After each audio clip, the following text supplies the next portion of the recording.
आपने कभी सोचा है जो रिश्ता कभी बेहद खूबसूरत था वो अचानक से जहरीला क्यों बन गया? वो अचानक से इतना टॉक्सिक कैसे बन गया? जहां पहले प्यार था अब वो आज नफरत क्यों करते हैं? जहां दुनिया में इतनी अच्छी रिलेशनशिप होती है फिर भी उनके बीच इतनी नफरत क्यों आ जाती है? दुनिया की सबसे बड़ी विडंबना है। एक दिन जो एक दूसरे के बिना नहीं रह पाते, वो एक दिन ऐसा आता है तो जो एक दूसरे के साथ नहीं रह पाते, एक दूसरे के साथ जीना मुश्किल हो जाता है।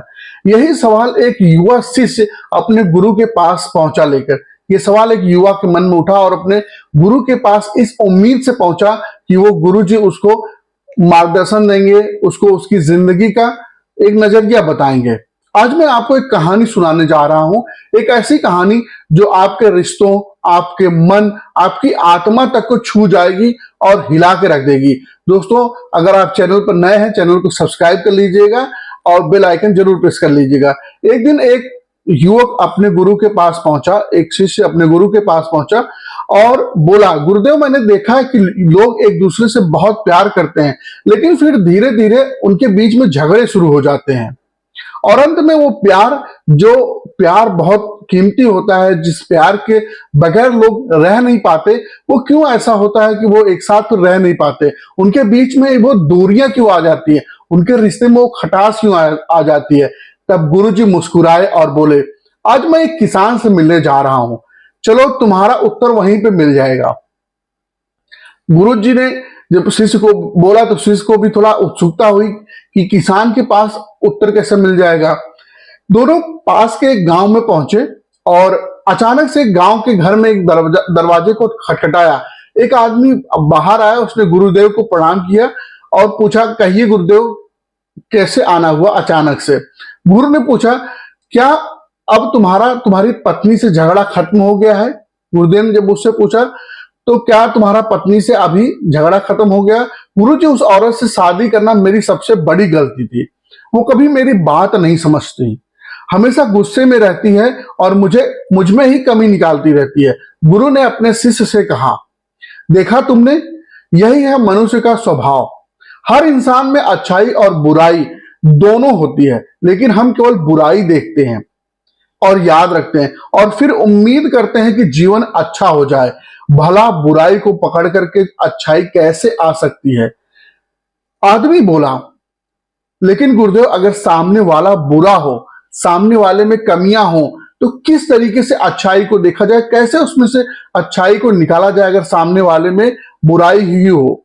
तो गुरु ने पूछा, क्या तुमने कभी उसे खुश करने के लिए कुछ काम किए हैं? कोई ऐसे काम किए हैं जिससे सामने वाला व्यक्ति खुश हो? आदमी चुप हो गया।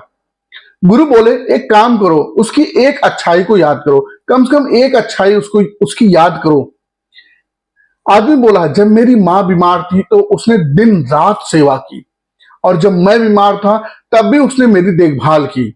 वो मेहनती है, कभी कभी अपनी तकलीफें नहीं बताती और हमेशा दूसरों को खुश रखने की कोशिश करती है, पूरे परिवार का ख्याल करती है। कहते कहते उसकी आंखों में आंसू आ गए। गुरु ने मुस्कुराकर कहा, यही है परिवर्तन का क्षण। जब तुम बुराई देखते हो तो बुराई दिखती है, जब तुम अच्छाई देखते हो तब तुम्हें अच्छाई दिखती है और वो तुम्हें बदलने लगती है। प्रश्न यह नहीं कि सामने वाला कैसा है, प्रश्न यह है कि तुम उसके अंदर क्या देखना चाहते हो।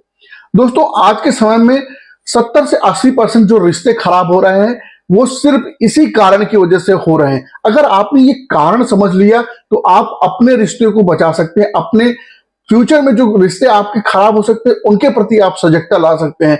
केवल हम बुराई ही क्यों देखें, हमारे अंदर वो काबिलियत होनी चाहिए कि हम अच्छाई भी देख सकें। तो गुरुदेव की ये शिक्षा हम सब अपने जीवन में अगर अपना लें तो बहुत सारी चीजों से हम बच सकते हैं। सोचिए, अगर एक अच्छाई भी हम याद करते हैं तो उसके साथ जुड़ी हुई कितनी और चीजें इमोशनल याद आती हैं।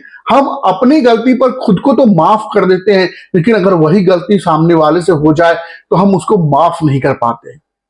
दोस्तों, एक जीवन में एक सूत्र याद रखिए, दूसरों की गलतियों के पीछे कारण मत ढूंढिए, उनको जो जैसे हैं उसको अगर आप स्वीकार करने की क्षमता आपके अंदर रहती है तब आप उनमें सकारात्मक बदलाव भी महसूस करेंगे। दोस्तों, इस कहानी ने आपको क्या सिखाया, आपने क्या सीखा, कमेंट करके हमें जरूर बताइएगा। क्या आपने कभी किसी करीबी इंसान की अच्छाइयां नजरअंदाज की हैं? क्या आपको वो आज भी याद है कि उसके अंदर क्या वो अच्छाई थी? नीचे कमेंट में जरूर लिखिएगा, मैं अब अच्छाई देखना सीख रहा हूं। कमेंट करके हमें जरूर बताइएगा, शायद आपकी सोच ये बदल दे। शिष्य ने एक और सवाल पूछा, गुरुदेव इस दुनिया में सबसे कठिन काम क्या है? गुरु बोले, अकेले रहना, एकांत में जीना दुनिया का सबसे कठिन काम होता है। शिष्य हंस पड़ा, बोला, गुरुदेव इसमें कठिन क्या है? अकेले रहने में कठिनाई क्या है? गुरुदेव, ठीक है तो 30 दिन तुम एक गुफा में अकेले रहो, ना किसी से मिलना, ना कोई काम करना, सिर्फ शांति और मौन के साथ 30 दिन तक तुमको एक गुफा में रहना है। शिष्य तैयार हो गया। शिष्य के अंदर भी उत्सुकता हुई कि 30 दिन, उसने कभी जीवन में ऐसा अनुभव भी नहीं किया था कि 30 दिन उसको एक गुफा में रहनी है और एकांत मौन के साथ। शिष्य तैयार हो गया। उसने, गुरु ने खाने पीने की सबकी व्यवस्था कर दी और उसको एक गुफा में छोड़ दिया। पहला दिन आराम से बीता। पहला दिन तो बड़े आराम से बीता। दूसरे दिन थोड़ी बेचैनी शुरू हुई कि कैसे करें। तीसरे दिन घबराहट इतनी बढ़ गई कि शिष्य बाहर निकल आया, गुफा से बाहर निकल आया। गुरु मुस्कुराए और बोले, तुम नहीं निकले, तुम्हारा मन तुम्हें निकाल आया है। तुम्हारा मन, तुम्हारे अंदर जो मन छटपटा रहा है वो तुमको गुफा से बाहर निकाला है। मन को दूसरों की जरूरत होती है। जब कोई नहीं होता वो तुम्हें परेशान करने लगता है, वो तुम्हें सताने लगता है। अगर तुम्हारे आसपास कोई ना हो, तुम्हारे जीवन में कोई ना हो, तुमको अकेले रहना पड़े, तो तुम्हारा मन परेशान करता है। गुरु ने कहा, जैसे एक नदी पर बांध एक दिन में नहीं बनता, वैसे मन की बाढ़ को रोकने के लिए काम धीरे धीरे होता है। दोस्तों, यही उपदेश भगवान श्री कृष्ण जी ने गीता में भी कहा था अर्जुन को कि मन को वश में करना एक दिन का काम नहीं, मन को वश में करने के लिए आपको लगातार प्रयास करने पड़ेंगे। शिष्य ने समझा और संकल्प लेने शुरू कर दिए। छोटे छोटे, पहले हम भी क्या करते हैं अपने जीवन में, बहुत बहुत बड़ा बड़ा संकल्प लेते हैं। पहले हमको छोटे कदमों से शुरुआत करनी चाहिए। सुबह उठने की आदत हो सकती है, कुछ लिखने की आदत हो सकती है, पढ़ने की आदत हो सकती है, 5 से 7 मिनट ध्यान करने की आदत हो सकती है। इन तरीकों से हम अपने आप की शुरुआत कर सकते हैं। कुछ काम पूरे होंगे, कुछ अधूरे रहेंगे। उस शिष्य के साथ भी हुआ, कुछ काम पूरे हुए, कुछ काम अधूरे रहे, लेकिन वो हर दिन मजबूत होता गया। और एक दिन वही शिष्य फिर से गुफा में गया और 30 दिन तक रहा और मौन और जागरूक के तरीके से रहा। गुरु जब आए, उन्होंने देखा तो शिष्य ध्यान में था। गुरु बोले, आपने ठीक ही कहा था, एकांत में जीना दुनिया का सबसे आसान काम है, क्योंकि ये हमारी प्रकृति नहीं है। बस इसी वजह से हम इसे भूल कर रखे हैं, हमने इसे भुला दिया है। दोस्तों, जीवन में अगर शांति चाहिए तो रिश्तों में अच्छाई देखना शुरू करिए और मन को साधना होगा। मन के साथ आपको लगातार प्रयास करना पड़ेगा।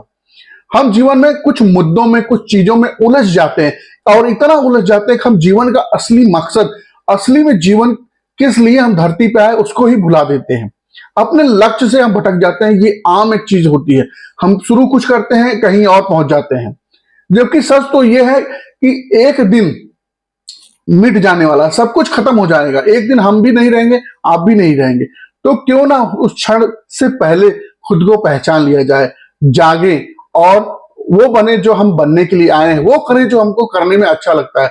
अगर ये कहानी आपको दिल से छुई हो और आपको लगता है कि आपको थोड़ी बहुत भी वैल्यू मिली हो, तो चैनल को सब्सक्राइब जरूर करिएगा। हम ऐसी ही चीजें आपके लिए लाते रहेंगे। क्यों बैठे उदास, चलो करें कुछ खास। नमस्कार, जय हिंद।